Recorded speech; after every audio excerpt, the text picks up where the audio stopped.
Eu acho muito boa essa provocação, né? Porque a resposta do Fiuza foi muito boa, da Bruna agregou, e eu vou tentar ir por outro caminho ainda, apesar de concordar com quase tudo que eles disseram.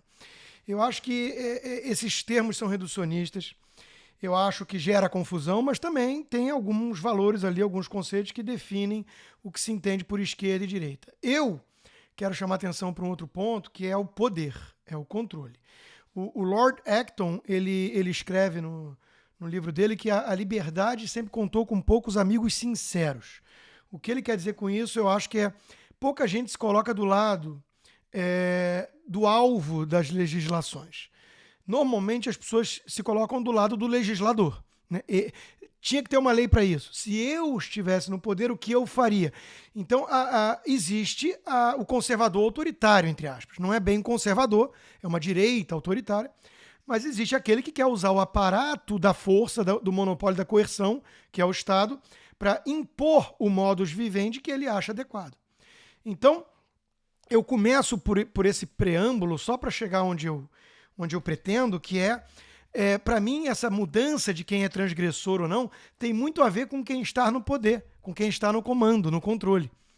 Né? Então, a contracultura hoje, eu não tenho dúvida, ela é um movimento conservador. Aquele que quer restabelecer certos valores cristãos, virtudes, isso tudo hoje é o contra-revolucionário. Por quê? Porque a revolução, desde a década de 60, a revolução cultural, ela foi bem sucedida. E ela chegou ao poder. Ela está no comando. Hoje, quando a gente pensa nos wokes, nos progressistas, eles estão em Hollywood, eles estão no Deep State, eles estão na mídia, eles chegaram ao poder. O sistema esquerdou nesse sentido. Fora isso, havia na Revolução Cultural ali um ataque à própria razão. E é por isso que a gente vê tantas posturas incoerentes. E aí o Fius aponta muito bem que é melhor chamá-los de hipócritas. Mas a gente consegue apontar aqui para inúmeras incoerências entre o que eles defendem, o que eles praticam, as várias bandeiras conflitantes que eles endossam. Por exemplo, né? Meu corpo, minhas regras para triturar o bebê em crescimento no ventre humano, mas cala a boca e toma a quinta vacina porque é o interesse coletivo.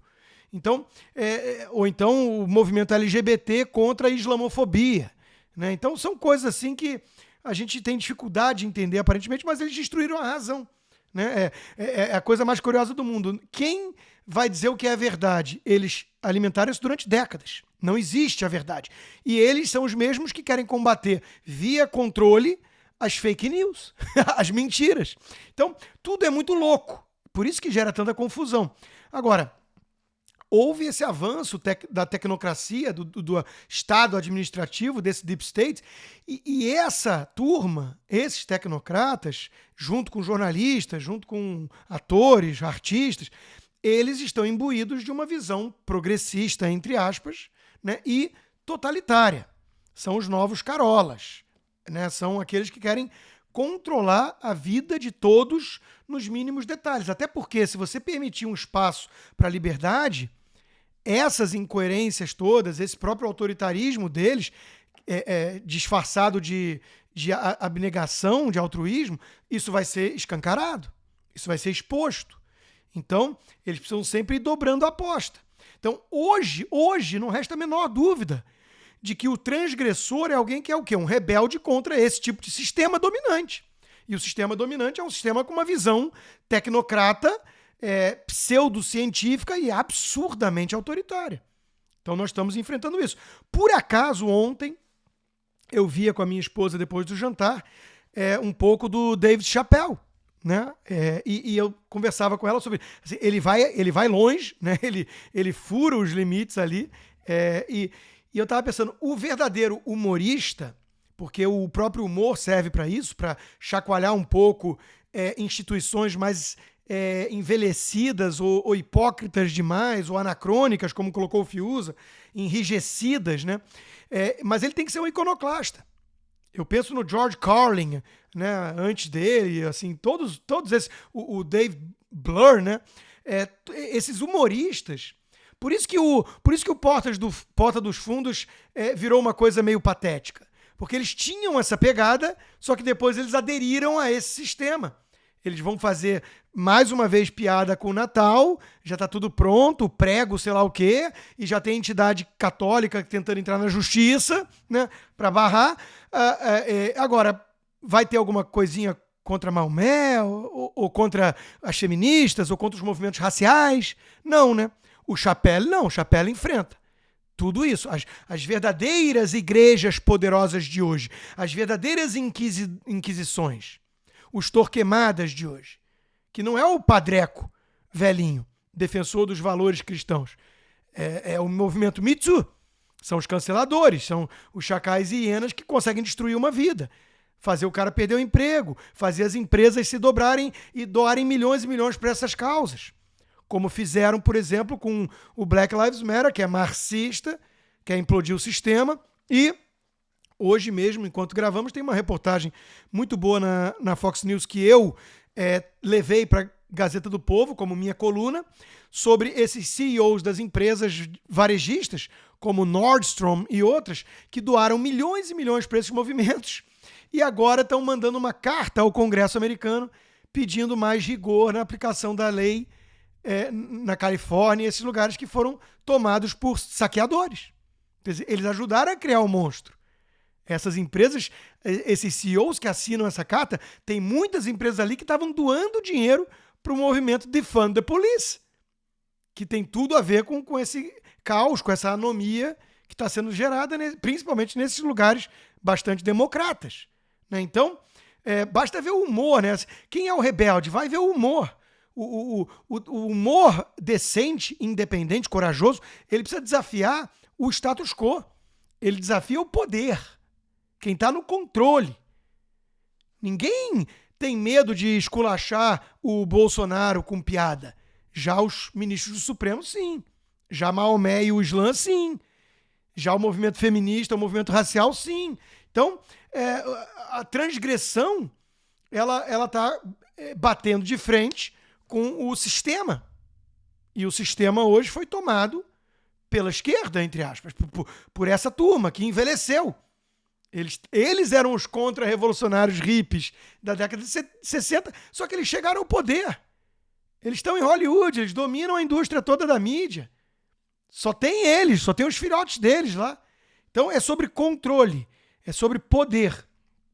E como é uma tendência natural da juventude ser mais rebelde, nós estamos vendo um movimento muito interessante, que são jovens querendo resgatar valores conservadores, virtudes, masculinidade. O Jordan Peterson virou uma sumidade internacional por isso. Está batendo de frente com a turma que fala em masculinidade tóxica. E os jovens estão querendo escutar muito esse tipo de recado.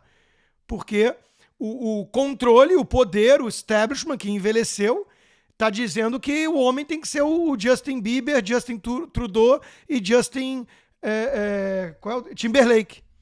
São os 3 Justins aí que representariam a masculinidade moderna. Então, a contracultura, a rebeldia hoje, ela está voltada para atacar esse sistema que está se encastelando dentro de sua bolha e tentando impor a sua visão estreita de mundo a todos, com uma visão bastante totalitária, inclusive. Então, na minha concepção, é mais ou menos isso que nós estamos enfrentando. É por isso que o exemplo do Big Pharma é muito bom. Porque lá eles estavam lá, capitalistas, Big Pharma. E agora eles estão com mensagens constrangedoras, como um debate recente que eu tive com um jornalista, né, de uma grande emissora, e um deles dizia, concordando com esse jornalista, né, Guga, eu já tomei 3 doses e estou pronto para quantas mais forem necessárias e de qualquer laboratório. Quer dizer, e esse cara chama alguém como eu, que desconfia um pouco disso tudo que está acontecendo, de gado ou de negacionista. Eu fico imaginando se o Dr. Fauci mandar esse cara pagar 10 flexões e a cada agachada levar uma injetada de uma vacina nova, esse cara imediatamente vai tirar a camisa e começar a pagar a flexão. E esse cara tá me chamando de gado e de negacionista. Tem um outro que eu mesmo disse, né, numa resposta. No mais, né, em breve vai ser considerado vacinado apenas quem tiver tomado a dose extra. o booster e por aí vai. O cara tomou as 2 vacinas, acreditou que ia voltar à vida normal. O próprio Jordan Peterson que eu mencionei desabafou outro dia sobre isso. Não vem encher meu saco, vocês me prometeram a volta à normalidade, eu tomei por isso, só pra isso, e agora vocês estão querendo me controlar de novo. Então, daqui a pouco, o cara que tomou as 2 vacinas, as 2 doses bonitinho, acreditando no Dória, acreditando na China, acreditando na Globo, esse cara vai escutar desse sistema todo que ele é irregular e a culpa da pandemia é dele. E que se ele não tomar o booster, ele não pode ir no cabeleireiro. E eu não tô brincando. Meu pai tem salão agendado hoje, recebeu a mensagem de que ele tinha que levar o passaporte de vacina, segundo o decreto da Prefeitura do Rio, para cortar o cabelo num shopping. E isso com transporte público lotado no Rio. E as pessoas não estão questionando a incoerência. Estão aderindo. Tipo, se você não quiser isso, você é um negacionista e a minha vida corre perigo por conta de você. E o transporte público lotado e as pessoas trazendo a Ômicron e espalhando o vírus vacinadas. E o cara lançando um olhar furioso pro cara que fala assim, isso não tá normal. E aí fala, você é um negacionista, eu só quero recuperar a minha vida normal, não enche o saco, cala a boca e aceita. Só que a gente não vai conseguir voltar à normalidade justamente porque todo mundo aceita de forma tão bovina e pacata esses mandos e desmandos irracionais. E é por isso que vai continuar.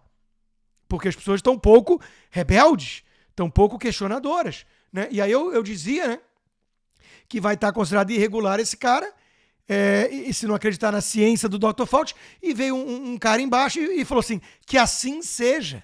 Que assim seja. Então, veja, as pessoas, Paulo, muita gente está cansada, muita gente não aguenta mais, que é a volta à normalidade. E eles estão achando que o caminho para voltar à normalidade é esse. É aceitar o que o Mandetta, ou a Globo, ou o Dr. Fauci disserem. Eles não estão entendendo a furada em que eles estão se metendo, e metendo a gente junto. Então, de novo, para mim, a rebeldia, a transgressão, ela está muito associada a enfrentar um sistema de controle. E esse sistema de controle hoje, ele foi tomado por aquilo que se convencionou chamar esquerdistas. É essa a verdade.